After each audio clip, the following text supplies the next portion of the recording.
Dahil sa taglay nitong natural na ganda at hiwaga, tinaguri ang natural mystique of the north ang probinsya ng Abra. Pag rainy seasons, pinupuntahan talaga nila yung Aparcan Falls. Doon sa Tineg Abra, makikita mo yung parang rice terraces siya na limestone. Saka doon Apaw Rolling Hills, doon din sa Tineg Abra. So, marami talagang pasyalan po dito sa Abra. Sa sobrang ganda raw ng tanawin dito, may parte ng bundok na hindi pinalalampas ng mga biyahero para sa isang pangmalakasang picture sa tabi ng bangin. Kailangan daw magbaon, hindi lang ng pagkain, kundi pati lakas ng loob. Dahil para sa picture-perfect na kuha, buwis buhay na pag-akit yan. Dito yan sa Mount Baruyen, na kung tawagin ay The Ledge. Ito ang sikat na 90-degree slope ng bundok na ito. Ang mga umaakyat, kailangan kumapit ng maigi. Isang maling hakbang, naku po! Sa baba kayo pupulutin. Kaya bukod sa baon yung tibay ng loob, magdala rin ng maraming pag-iingat, biyeros. Bukod sa The Ledge, isa pang dinarayo rito ang The Lion's Peak. Pero kumpara sa The Ledge, mas mababa ang bangin dito.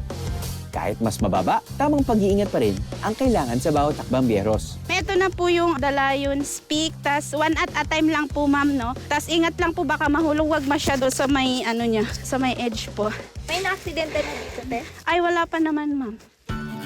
Wag masyadong pagilid mama. Yan, ready? 1, 2,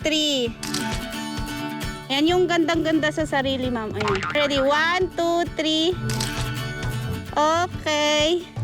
Aba, iba ang pagka-supportive ng tour guide at photographer in one natin na si Ruth Ann Aguayan.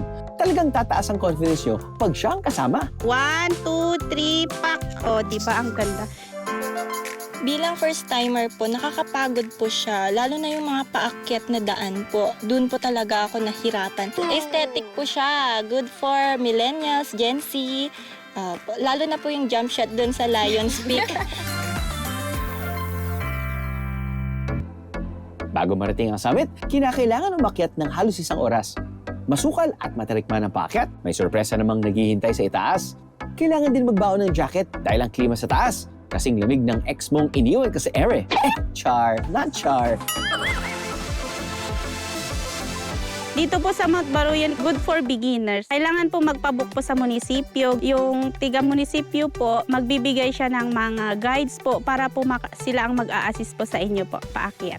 Entrance po dito na 50 pesos po per head. Tapos dun sa guide po is 5:1 po. Bali 500 po ang bayad nila sa amin sa isang guide po. Matatagpuan ang Mount Baruyen sa bayan ng Licuan Baay. Kung computein po natin, nasa siguro 100 plus po yung attractions dito sa Abra. Mostly mga ecotourism tsaka natural lang po. Mahirap po siyang puntahan, pero once na nandun ka na, nakaakyat ka na doon or nakarating ka na doon, doon po kayo mapapa-amaze. I am the meeting is the IA. God! All you gotta do is just subscribe to the YouTube channel of GMA Public Affairs and you can just watch all the behind the show episodes all day, forever in your life. Let's go! Yeehaw!